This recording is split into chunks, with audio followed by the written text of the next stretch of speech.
वाला बेस में, बराबर के बाद वाला इसके पावर में, एंगल वाला एंगल बराबर के बाद। log m base b equal to x है। अब इसमें अगर मान लो ऐसा होता तो क्या इसमें लॉग लगाएंगे, इसमें लॉग लगाएंगे तो ये चीज आएगा या नहीं आएगा? आ जाएगा। सपोज दैट देखो इसको सीखो, इस कितना दिया हुआ है एक्सपोनेंशियल फंक्शन है, इसमें लॉग लगाना है तो लिखेंगे लॉग सर बेस वाला बेस में पावर m ऊपर चला जाएगा, यहाँ m इक्वल टू x, वही आ गया, यही चीज आया। तो इस चीज को हम ऐसा नहीं लिख सकते हैं इसमें लॉग लगा हुआ है, इसमें लॉग हटा दिए हैं और कुछ नहीं किए, लॉग हटा दिए, बात समझ में आ रहा है? चलो इसको क्या करते हैं हम, इक्वेशन नंबर फर्स्ट क्या करते हैं, लेट करते हैं एंड और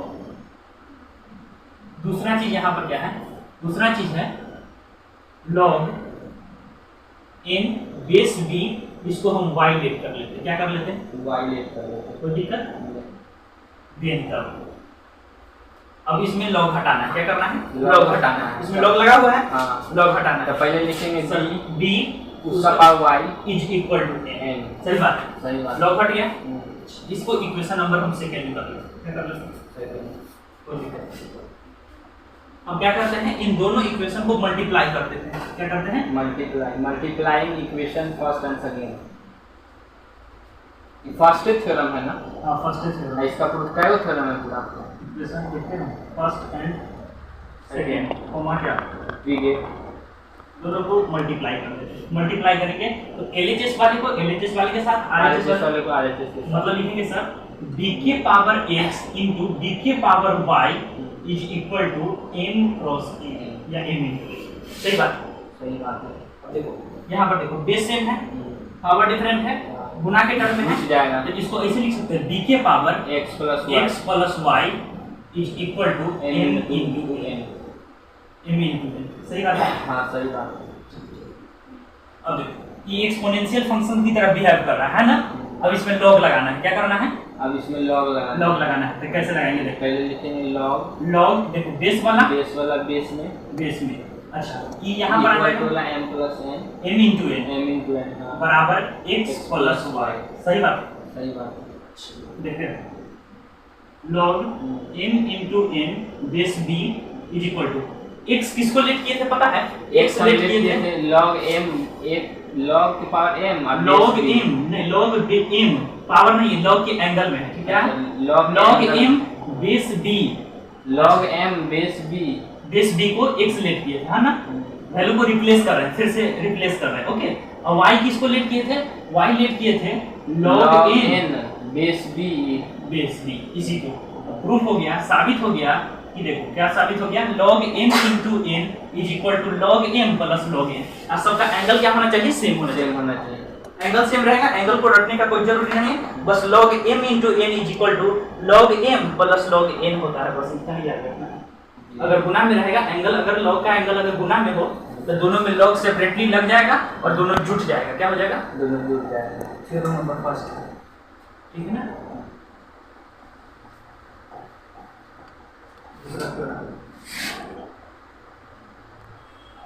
थ्योरम नंबर दूसरा, ठीक है।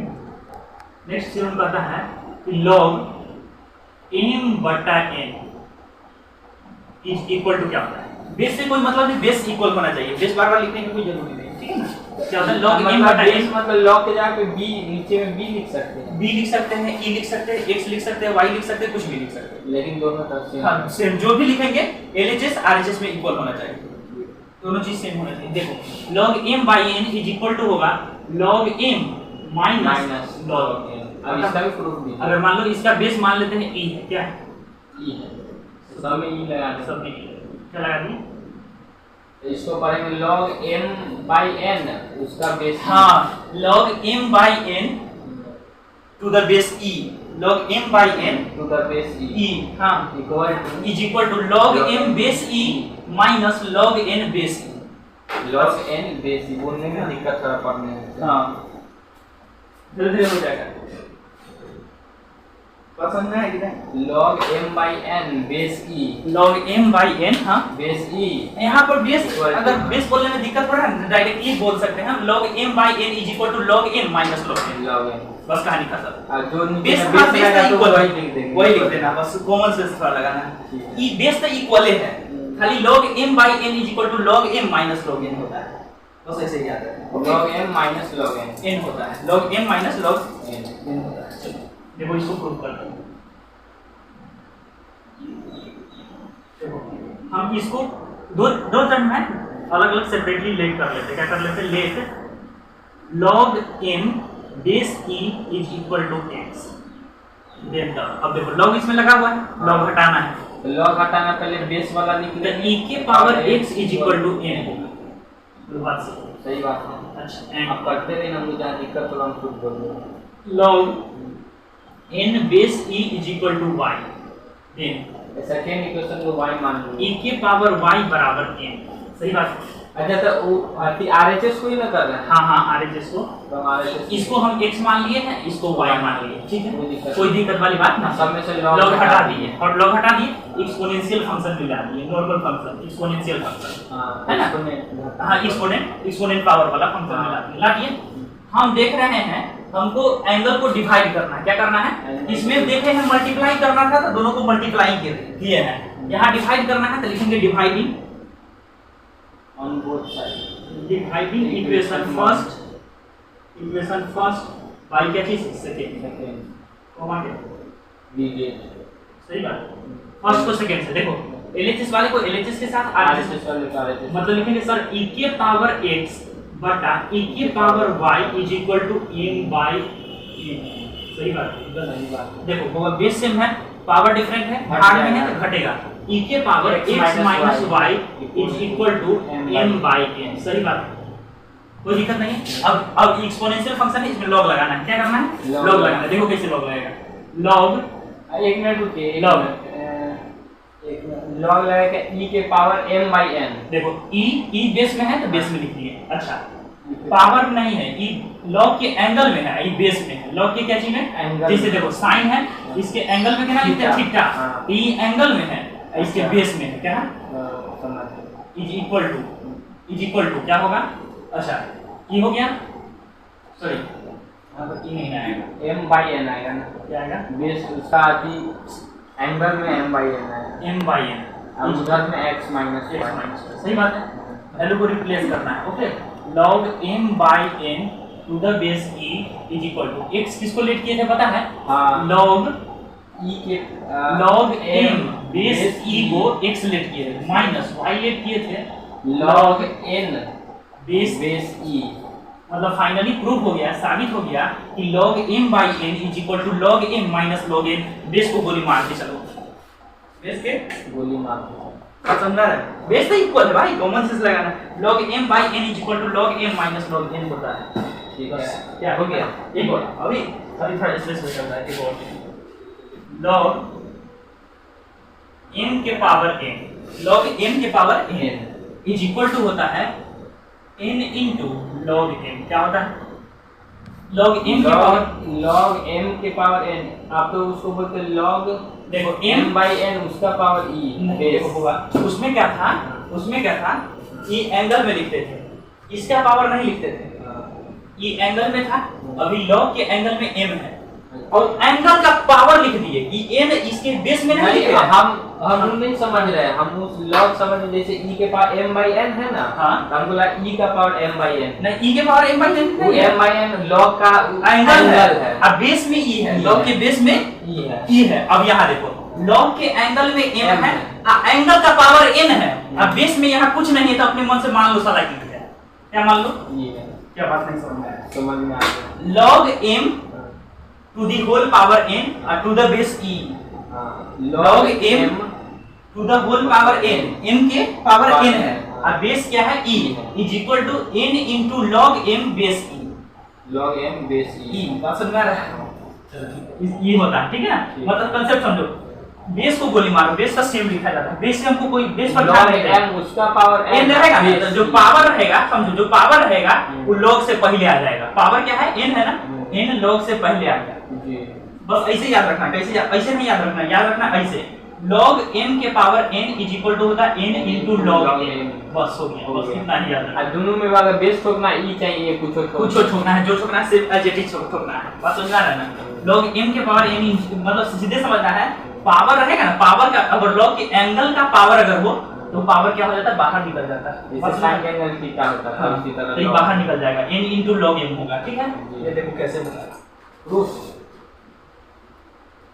अरे एग्जाम में प्रूफ सब तो पूछता है, ये पता होना चाहिए। देखो कैसे हम क्या करते हैं, लेट, देखो यहाँ दो ही टर्म है, एक ई है दूसरा ई, ओके। हम इसको क्या करते हैं, लेट log m के power n to the base e is equal to x let कर दिए, क्या कर लिए, x लेट कर दिए। देन तब अब देखो इसमें लगाना है हमको, क्या चीज पता है, log हटाना है, log लगा हुआ है, log हटाना है। अब देखो कैसे लगाएंगे, तो एक में e के पावर x, e के पावर x बराबर m के पावर n, नहीं समझ में आ गया, आ गया। हां यहाँ पे कोई तकलीफ वाली बात नहीं, इक्वेशन नंबर चलो एंड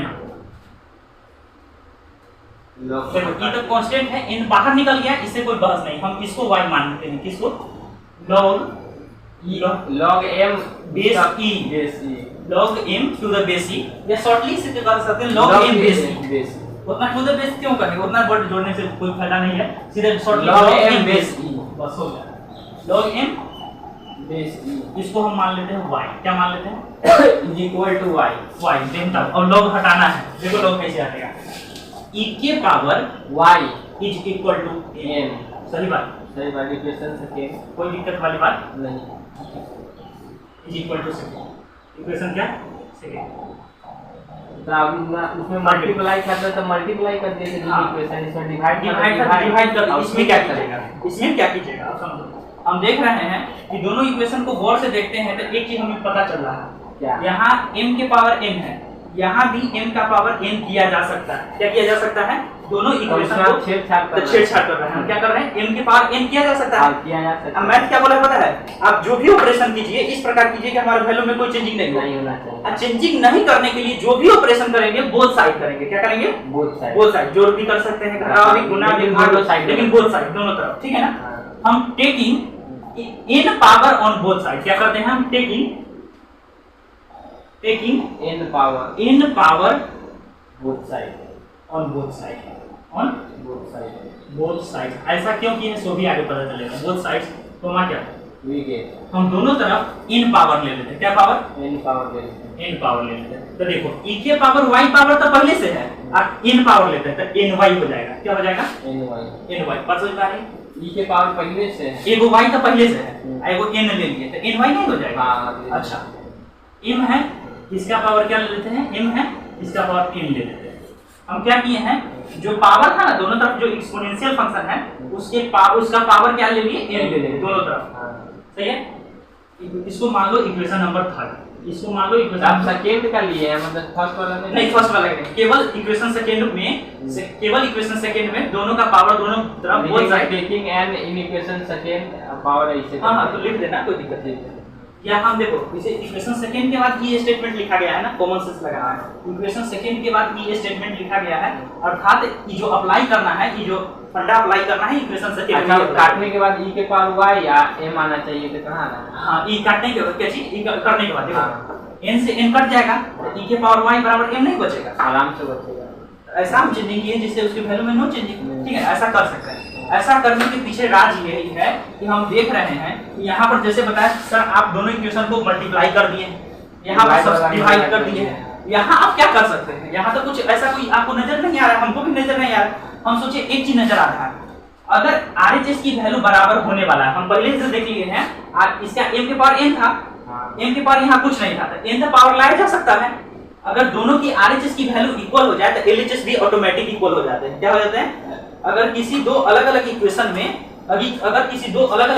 में या तो LHS की वैल्यू इक्वल हो जाए तो RHS ऑटोमेटिक इक्वल, या RHS इक्वल तो LHS ऑटोमेटिक, ये फंडा होता है, ओके। हम इस फंडा के आधार पर फ्रॉम इक्वेशन फर्स्ट और थर्ड से, फ्रॉम इक्वेशन है ना, फर्स्ट एंड कॉमा भी क्या हुआ, मैं कुछ चाबी देख रहा हूं। देखो इक्वेशन फर्स्ट और थर्ड से एक चीज हमको पता चलता है, क्या पता चलता है पता है? इक्वेशन थर्ड में m के पावर n है, इक्वेशन फर्स्ट में भी m के पावर n है, दोनों का RHS की वैल्यू क्या है? बराबर है। LHS फर्स्ट और थर्ड, हाँ फर्स्ट और थर्ड का, तो फर्स्ट और थर्ड का LHS की वैल्यू क्या होगी? बराबर हो जाएगी। मतलब लिख सकते हैं सर e के power x is equal to e के पावर ny। नहीं समझा? हाँ हो सकता है, लिख सकते हैं अगर 8 मिनट e के पावर x है e के पावर ny। हाँ काहे कि RHS बराबर है तो LHS बराबर, अगर LHS बराबर होता था RHS बराबर हो जाता, ऐसा कोई दोनों में बराबर तो हाँ दूसरा ऑटोमेटिक बराबर होगा। यही बराबर करने के लिए, बराबर इस कंडीशन में नहीं था, इस स्टेज में नहीं बराबर था। इसका RHS m था और इसका RHS m के पावर n था, तो हम सोचे हैं इसके पावर को किसी के बड़े चीज को डिक्रीज करना कठिन होता है। बड़ा चीज है, कोई बड़ा आदमी है तो उसको डिक्रीज करना कठिन होता है, लेकिन छोटा को इंक्रीज करना आसान होता है। सोचे साला इसका पावर n किया जा सकता है, कैसे? बोथ साइड ऑपरेटिंग कर दो, जो लाना है बोथ साइड कर दो। हम सोचे दोनों तरफ n पावर ले लेते, क्या कर लेते? n पावर लेंगे, तुरंत यह m के पावर n हो जाएगा, RHS बराबर LHS ऑटोमेटिक इक्वल हो गया। अच्छा फंडा होता है, अगर किसी भी इक्वेशन में बेस की वैल्यू अगर इक्वल हो तो पावर की वैल्यू क्या हो जाती है? इक्वल हो जाता है। देखो बेस से बेस कट जाएगा, क्या हो जाएगा? समझो बेस से बेस कट जाएगा तो बच जाएगा x is equal to ny। क्या हो जाएगा? x equal to ny। x को क्या माने थे? अब समझो x को क्या माने थे? log m के power n to the base e is equal to e। हां is to the base e, हां n इनटू y को क्या माने थे? log m के m to the base e, to the base e। हो गया प्रूफ, hence proof। बस इसे याद रखना कैसे? log m के पावर n इक्वल टू बाहर आ जाएगा, बाकी सब log m हो जाएगा, बाकी जैसा है कुछ नहीं, ऐसे याद रखना है। ओके बेस को गोली मार के चलना है। ओके बात समझ में आ रहा है? मिटाइए नहीं ना, इसको लिख लेंगे, लिख लेते हैं। एकदम तरह के आगे हो गया अभी खत्म ना हुआ, हाँ, इसका यूज होता होगा मास्टर, तब क्या होगा?